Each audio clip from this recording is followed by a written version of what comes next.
mobil listrik ramah lingkungan, eits, tunggu dulu, itu bisa jadi hanya bahasa iklan. Karena pada kenyataannya, mobil listrik itu masih bergantung dengan energi yang berasal dari pembangkit listrik tenaga termal, ya bahan bakar fosil, seperti batu bara.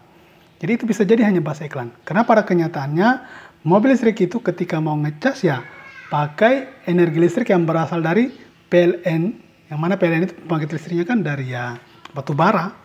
Itu saja sudah clear yang pertama.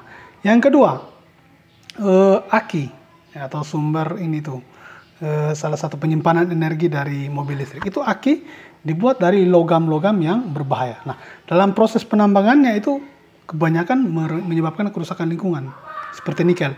Coba cari saja di Google atau di YouTube proses penambangan nikel atau kerusakan penambangan nikel. Lihat saja yang di Sulawesi Tengah, Morowali, kemudian di Kendari itu bagaimana dampak kerusakan lingkungan yang kemudian harus terjadi akibat penambangan nikel.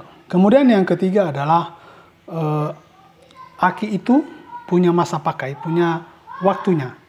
Suatu saat dia akan rusak. Nah, ketika rusak, itu kan mengandung zat-zat yang beracun, berbahaya. Nah, jika salah penanganan saja, maka itu bisa berakibat fatal pada kerusakan lingkungan.